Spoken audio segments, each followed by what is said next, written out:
AM Yamari, di mana saja kalian berada. Shalom, salam Natal dan Tahun Baru kepada pemirsa sekalian. Tema saya adalah Natal adalah kasih.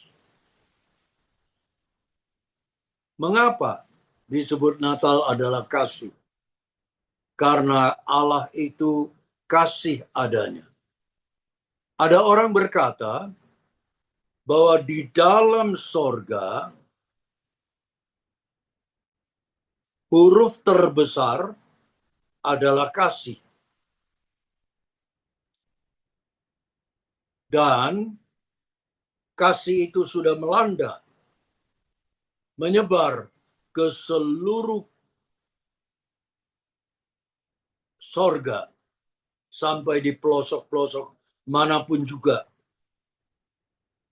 Dan ada orang berkata bahwa di dunia ini huruf terbesar dan terpenting adalah kasih juga. Tetapi sayang, kasih belum melanda, belum tersebar di seluruh bumi ini. Itulah sebabnya perlu ada Natal.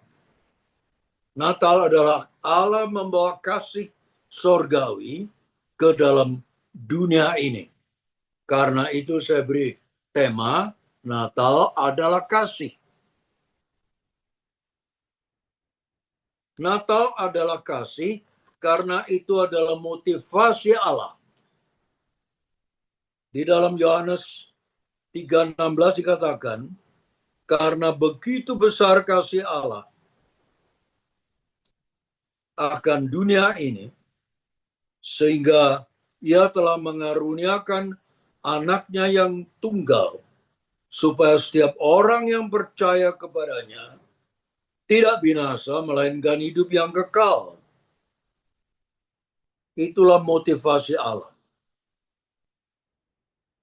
Sehingga Natal telah datang di dalam dunia hampir 2000 tahun yang lalu, tetapi Natal tetap segar sampai hari ini karena alasan kedua, Allah itu kasih adanya. Di dalam Yohanes 4, 1 Yohanes 4 ayat 8 dikatakan, Allah itu kasih adanya. Dan di kitab Yeremia, Tuhan Allah sendiri berkata kepada umatnya, Aku mengasihi engkau dengan kasih yang kekal. Maka Natal juga bersifat kekal. Jadi peristiwa Natal bukan kenyataan sejarah pada 2000 tahun yang lalu, tetapi juga merupakan kenyataan pada masa kini. Hari ini juga Yesus bisa lahir di dalam hati saudara, bila mana saudara menerimanya. Jadi Natal adalah kasih. Lalu, apa yang telah dinyatakan atau apa yang telah diwujudkan oleh Natal adalah kasih. Berikut ini berdasarkan Lukas 2 ayat 8 sampai 11, kita akan melihat Natal mendatangkan kasih Allah yang sebagaimana. Pertama, Allah telah menyatakan terang kasih Allah. Di dalam Lukas pasal 2 ayat 8 dan 9 dikatakan, di daerah itu ada gembala-gembala yang tinggal di padang menjaga kawanan ternak mereka pada waktu malam. tiba-tiba berdirilah seorang malaikat di dekat mereka, dan kemuliaan Tuhan bersinar meliputi mereka, dan mereka sangat ketakutan. Kata-kata yang penting, kemuliaan Tuhan bersinar meliputi mereka. Saudara, wujud pertama daripada kasih Natal adalah mendatangkan terang kasih Allah. Terang kasih Allah itu penting sekali. Karena kita ketahui pada waktu itu adalah malam hari. Dan malaikat datang dengan membawa terang. Saudara, hidup kita seperti para gembala pada malam hari. Dan malam adalah tandanya gelap. Dan dunia ini sesungguhnya dunia yang gelap, membutuhkan sinar terang kemuliaan Allah.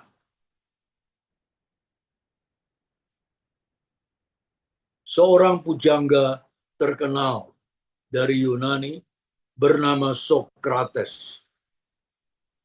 Pada siang bolong, ia pernah membawa lentera. Lalu ditertawain oleh para pemuda yang melihatnya. Hei orang tua, apa tidak keliru? Ini siang bolong, kenapa kamu bawa lentera? Lalu Sokrates tengok ke belakang, melihat orang-orang yang menertawai dia, sambil bertanya, Tidakkah kalian tahu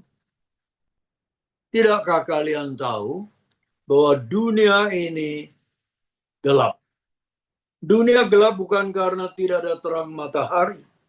Dunia gelap bukan karena tidak ada terang listrik, tetapi karena hati manusia berdosa. Hati kalian berdosa. Dosa itu membawa kegelapan bagi dunia ini. Saudara sekalian, dunia ini gelap, dan kalau orang di dalam gelap, sulit bekerja. Gelap menandakan penderitaan, gelap menandakan ketakutan, gelap menandakan dosa dan kejahatan. Dan di dalam gelap, orang selalu bisa berbuat salah. Ada satu orang pada malam hari, tiba-tiba dia merasa sakit perut, tapi dia malas menyalakan lampu, lalu buka lacinya yang dia kenal, dan diambilnya sebuah obat. Kemudian ditelannya. Setelah dia makan obat itu, sehari semalam tidak bangun. Kenapa? Karena dia salah obat. Bukan mengambil obat sakit perut, tapi mengambil obat tidur. Jadi dalam gelap bisa berbuat salah. Ada seorang yang lain, karena sakit mata, dia pikir mau ngambil salep mata. Begitu juga dia ambil dari lacinya, dia pikir itu salep mata. Begitu dioleskan ke matanya, matanya tidak bisa melek lagi. Sebab apa? Itu bukan salep mata, tapi super glue atau perekat yang sangat melengket. Jadi orang di dalam gelap bisa berbuat salah. Saudara, dunia ini gelap, dan kita di dalam gelap, dan kita akan banyak berbuat salah. Tetapi Natal telah datang, membawa sinar kasih Allah, sinar kasih yang penuh kemuliaan, menyinari hati kita. Barang siapa yang disinari oleh sinar kemuliaan Allah, ia akan menjadi seorang yang hidup dalam terang dan hidup dalam kekudusan. Yang kedua, apa yang dinyatakan oleh Natal adalah kasih, yaitu menyatakan penghiburan Allah, kasih penghiburan Allah. Tadi kalimat di dalam ayat 9 dikatakan, mereka sangat ketakutan. Setelah mereka sangat ketakutan, malaikat berbicara pada para gembala, jangan takut, jangan takut. Saudara, berita Natal kedua atau kasih Natal yang kedua adalah kasih penghiburan Allah. Allah membawa kasih penghiburan kepada para gembala, dan hari ini juga Allah akan membawa kasih penghiburan pada saudara sekalian. Ada orang berkata manusia ada 5 ketakutan. Apakah 5 ketakutan itu? 1, takut miskin. 2, takut gelap. 3, takut sakit. 4, takut setan. Dan 5, takut mati. Itulah kebiasaan manusia yang penuh dengan ketakutan. Tetapi karena Allah telah mengirimkan kasih penghiburan, janganlah takut, maka barang siapa yang percaya dan menerima Yesus, kelima ketakutan itu segera menjadi lenyap. Karena Yesus adalah kaya raya. Barang siapa yang berdoa kepadanya, Tuhan akan selalu memberi kecukupan di dalam hidupnya. Tidak ada kita melihat orang Kristen yang miskin sampai sesuap nasi saja tidak bisa dibeli. Tapi Tuhan Allah itu kaya, jadi kita tidak perlu takut miskin. Kedua, kita tidak perlu juga takut gelap, karena Allah itu terang adanya. Jadi kita hidup di dalam terang Allah.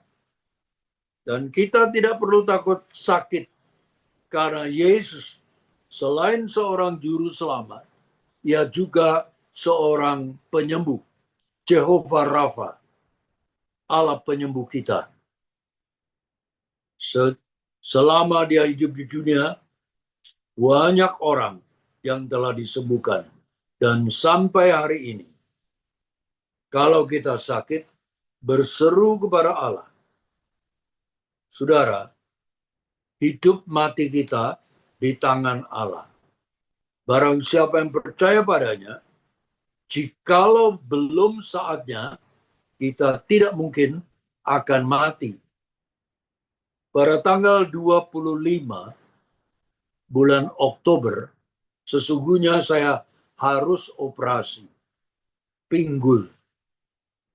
Maka tanggal 24 malam, itu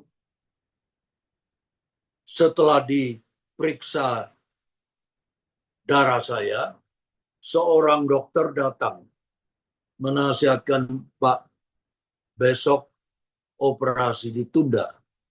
Loh, kenapa? Karena ginjalmu kurang bagus. Dan itu mempengaruhi proses operasi, dan kemungkinan setelah operasi, kamu akan meninggal atau harus cuci darah. Kita melihat apa, saudara?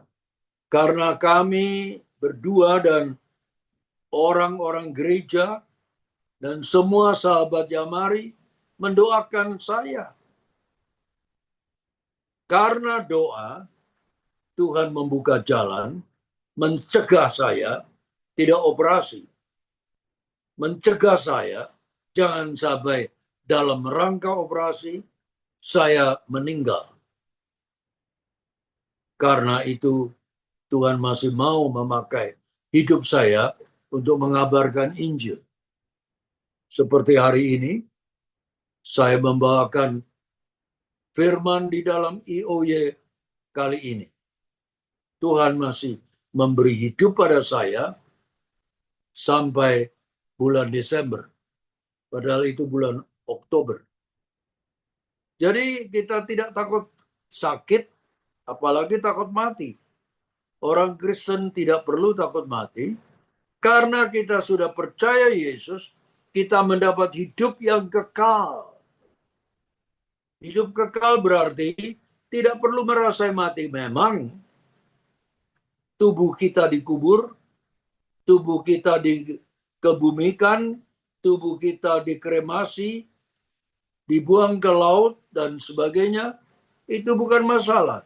Tapi manusia memiliki jiwa yang kekal, yang tidak akan mati. Bagi orang yang tidak percaya Yesus, meninggal, tubuh dikubur, jiwa masuk ke neraka. Tetapi bagi orang yang percaya Yesus, tubuh dikubur, jiwa naik ke sorga. Karena kita adalah milik Allah dan kita dilindungi Allah dan diselamatkan olehnya. Wujud yang ketiga, Natal adalah kasih, telah mewujudkan pengharapan kasih. Pengharapan kasih dari Allah. Maka dikatakan di dalam ayat 10.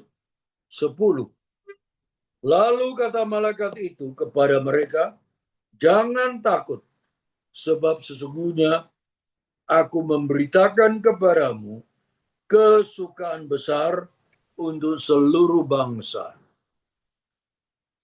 Jangan takut karena ada berita yang luar biasa.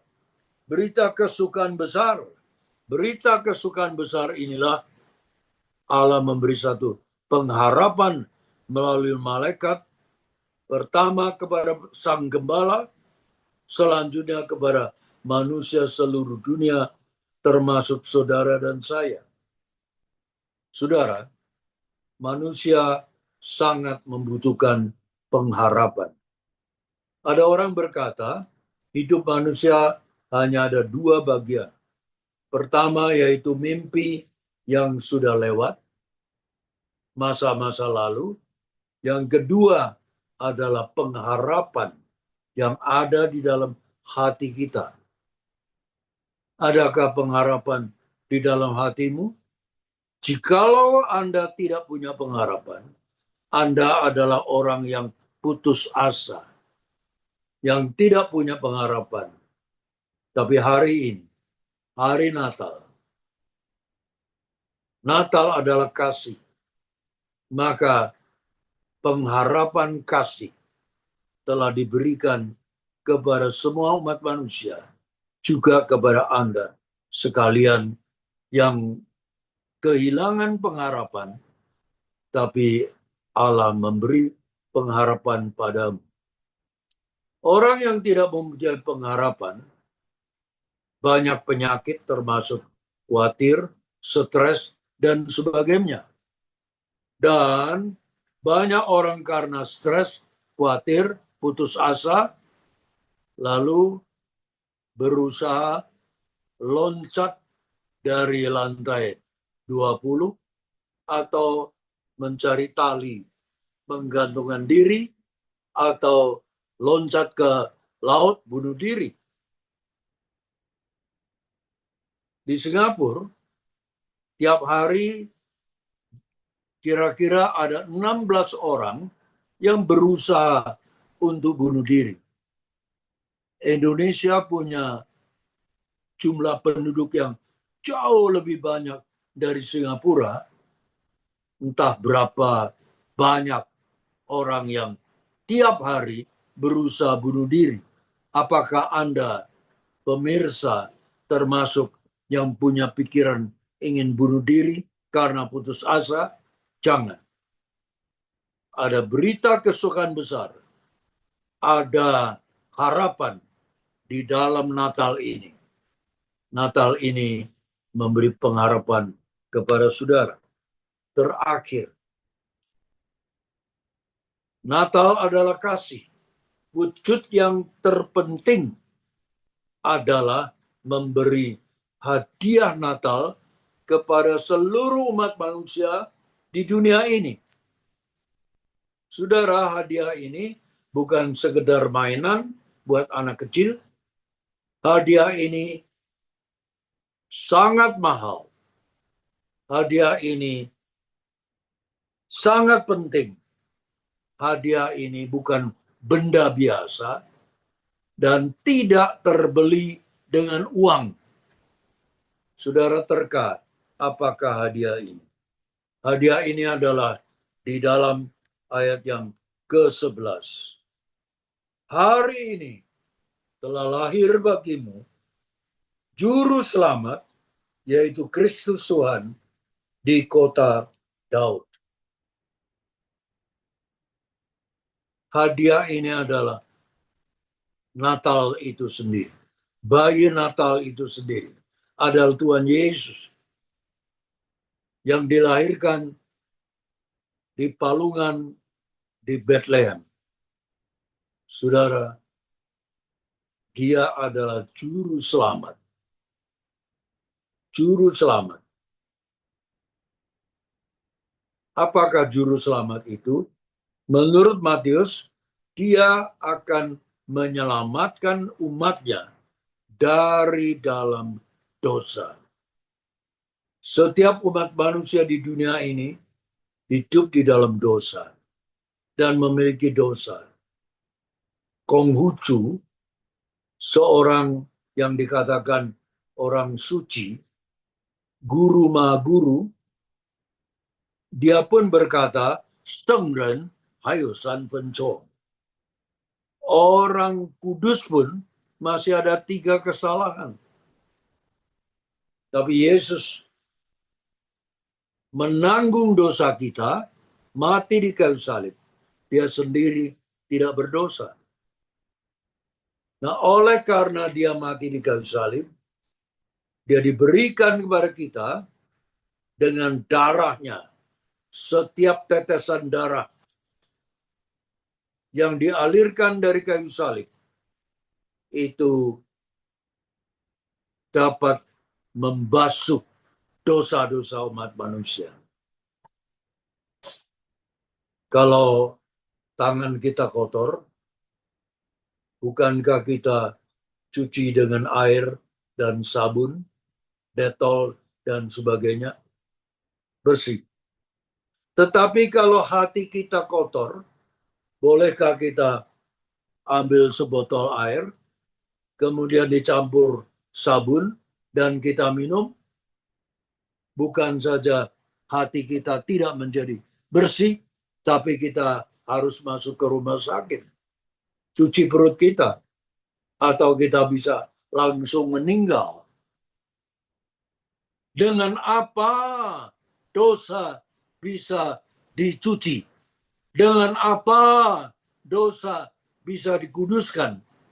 Yaitu hanya dengan darah Yesus yang telah dicucurkan dari atas kayu salib. Setiap tetes darah Yesus.